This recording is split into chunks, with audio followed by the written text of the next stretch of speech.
بسم اللہ الرحمن الرحیم۔ یہ کلچر بڑا خطرناک ہے۔ اس کی چھوٹی سی مثال دوں، تفصیل میں کل جاؤں گا کیونکہ یہ تھوڑا اختلافی موضوع ہے، ہو سکتا ہے آپ کے ذہنوں میں سوال پیدا ہو، اور میں نے کراچی میں چھیڑا تو مجھے کمنٹس میں بہت برا بھلا بھی کہا گیا، کیونکہ جب نئی چیز آپ بیان کرو اور لوگوں کو بتانا ہو تو ہضم نہیں ہوتی ہے۔ کوشش کرو دین کو ہضم کرنا سیکھو۔ کلچر شریعت، شریعت سیدھی، فطرت سیدھی، صراط سیدھی، کلچر سیدھا نہیں ہوتا۔ پہلے ٹوپیاں پہنتے تھے، آج آپ کسی کے سر پہ ٹوپی نہیں۔ پہلے پگڑیاں پہنتے تھے، آج کسی کے سر پہ پگڑی نہیں۔ پہلے جیسے بڑے بڑے کپڑے پہنتے تھے، آج ویسے کپڑے نہیں۔ کسی نے پینٹ شرٹ، کسی نے کپڑے، مختلف کپڑے۔ اس کا مطلب جو کلچر ہے وہ رکتا نہیں ہے۔ کلچر میں رد و بدل ہے۔ پہلے گدھوں پہ چڑھتے تھے، آج گاڑیوں پہ۔ پہلے اونٹوں پہ سفر، ابھی جہازوں پہ۔ اس کا مطلب میرا کلچر بدل رہا ہے۔ پہلے چٹھیاں ہوتی تھیں، ابھی SMS۔ پہلے کسی کی تعریف کرنی ہو تو واہ واہ، ابھی لائک۔ طریقے بدل رہے ہیں کہ نہیں بدل رہے ہیں؟ ہر کسی کا طریقہ، کیونکہ میں زمانے کے ساتھ بدلتا جا رہا ہوں، کلچر بدلتا جا رہا ہے۔ شریعت نہ بدلنے والی، کلچر بدلنے والا۔ اب آتے ہیں عزاداری۔ عزاداری ہے شریعت کا حصہ۔ عزاداری ہے شریعت، خود عزاداری، لیکن جو عزاداری کا طریقہ ہے وہ ہے کلچر۔ غور سے سنیے، عزاداری شریعت کا حصہ، کیونکہ اگر شریعت اجازت نہ دے تو ہم عزاداری نہ کریں۔ شریعت نے اپروو کیا کہ عزاداری کر سکتے ہو، مجلس کر سکتے ہو، ماتم کر سکتے ہو، غم حسین بنا سکتے ہو، حسین پہ رو سکتے ہو، شریعت نے اجازت دی۔ لیکن وے آف عزاداری، عزاداری کا طریقہ، مثلا حسین کا غم بنا سکتے ہو۔ اب غم کیسے مناؤں؟ یہ کلچر کیسا ہے؟ شریعت مثلا جو شیعہ، پاکستانی شیعہ جیسی نماز پڑھتا ہے ویسی نماز ایرانی شیعہ، ویسی نماز لبنانی شیعہ، ویسی نماز عراقی شیعہ، ویسی نماز افریقی شیعہ۔ دنیا میں جہاں جہاں جاؤ گے شیعوں کی نماز ایک ہی ہوگی، ہاتھ کھولیں گے سامنے سجدہ ہوگا۔ یہ شیعوں کی نماز ہے۔ پوری کائنات میں جہاں بھی چلے جاؤ شیعوں کا طریقہ ایک ہوگا۔ اسی طرح سنیوں کی نماز، بریلویوں کی نماز، حنفیوں کی نماز، مالکیوں کی نماز، جہاں بھی جاؤ ان کی نماز کا طریقہ سیم ہے، کیونکہ یہ شریعت ہے۔ اب آتے ہیں عزاداری پر۔ پاکستانی جیسے ماتم کرتے ہیں، ایرانی ویسے نہیں کرتے، لیکن آپ کے ماتم میں اسپیڈ، ایرانیوں کا ماتم سلو، عراقیوں کا ماتم اور سلو، ایسا ہے کہ نہیں؟ افریقیوں کا ماتم اور الگ ہے۔ اس کا مطلب یہ جو ماتم کا طریقہ ہے یہ کلچر کا حصہ ہے، شریعت کا نہیں۔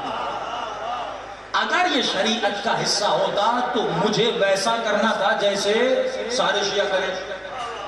شریعت اجازت دیتی حسین کا غم مناؤ۔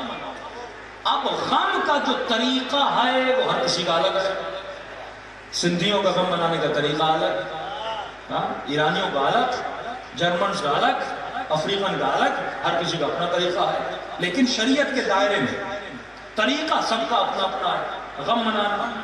اب جیسے ایک جو کلچر کا حصہ ہے ہمارے کلچر میں برا، عراق کے کلچر میں برا نہیں۔ مثلا عراقی تعزیہ نکالتے ہیں، یہ سندھی تعزیہ نہیں۔ تعزیہ مطلب وہ ایک پوری فلمنگ کرتے ہیں، ایک شمر بنتا ہے، ایک کو جناب قاسم بناتے ہیں، ایک ننھی بچی لاتے ہیں اس کو جناب شکیرہ بناتے ہیں۔ اب کوئی بندہ پاکستان میں یا سندھ میں ایسا کرے اسے تو بندے جوتے مارے۔ یہ ہمارے کلچر میں برا ہے کہ نہیں ہے؟ برا ہے۔ لیکن عراقی کلچر میں وہ ہے، ان کے کلچر میں برا نہیں۔ وہ دیکھ کے روتے ہیں، ہمیں دیکھ کے غصہ آتا ہے، ایسا ہے کہ نہیں ہے؟ کیونکہ ہمارے کلچر کا ادب اور ہے، ان کے کلچر کا ادب اور ہے۔ تو عزاداری کی کافی چیزیں، جیسے ہم سلجھانا نکالتے ہیں، ایرانی نہیں نکالتے، افریقن نہیں نکالتے، لبنانی نہیں نکالتے، عراقی نہیں نکالتے۔ تو ہر کوئی اپنے کلچر میں اپنے حساب سے کیا کرتا ہے؟ عزاداری کرتا ہے۔ اب اگر کوئی کلچر پہ، اب دشمن نے کیا کیا؟ کلچر کو شریعت سے لڑا دیا،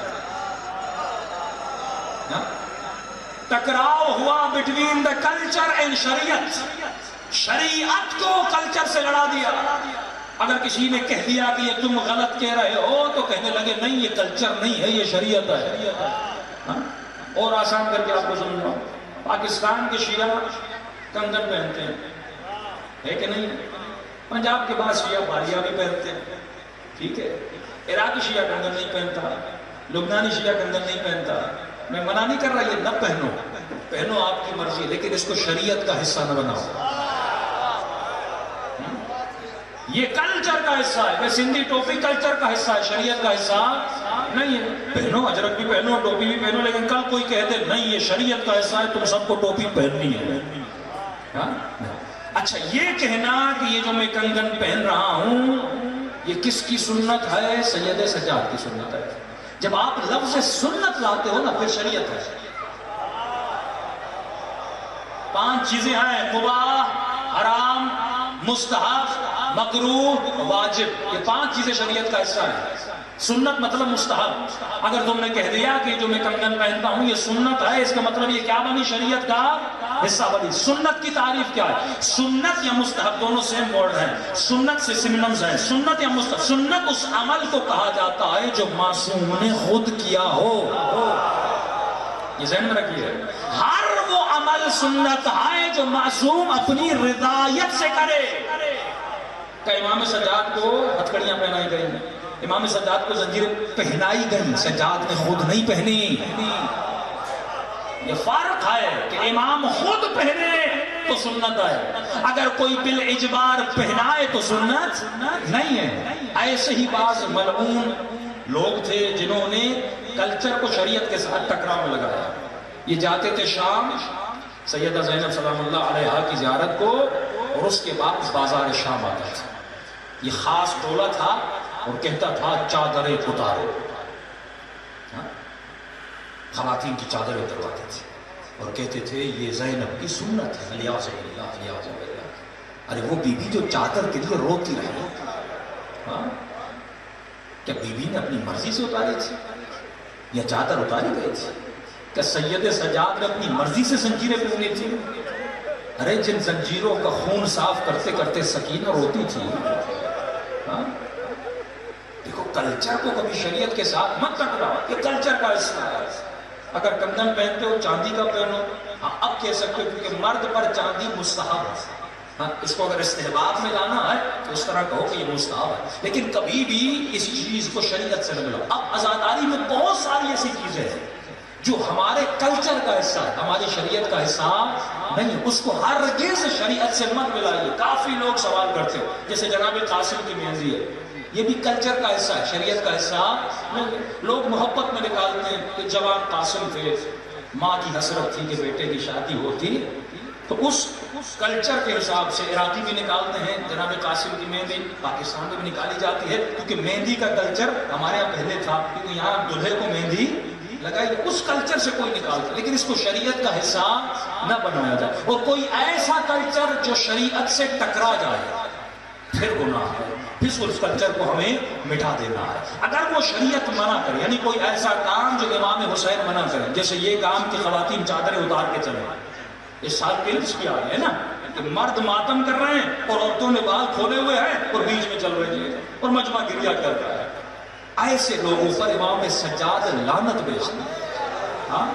حسین کربلا میں گئے شریعت کو بچانے کے لیے، اپنا گلا کٹوایا شریعت کو بچانے کے لیے، زینب نے زخم کھائے شریعت کو بچانے کے لیے. ورنہ حسین کی نماز کو مدینے میں بچی ہوئی تھی، وہ تیری نماز کو بچانے کے لیے نکلے، وہ تیرے بچوں کا دین بچانے کے لیے نکلے. آج فخر سے کہتے ہو نا منی والے ہیں، دنیا اسرائیل کے سامنے جھکے، تم کیوں نہیں جھکے؟ کیونکہ حسین کربلا گئے تھے، حسین نے تجھے سکھایا. واللہ اگر مولا حسین نہ ہوتے آج یہ لوگ یہاں بیٹھے نہ ہوتے. اگر مولا حسین نہ ہوتے نہ میں منبر پہ ہوتا نہ تو فرش عزا پہ ہوتا. یہ حسین ہے جس نے تجھے اور مجھے ملا دیا.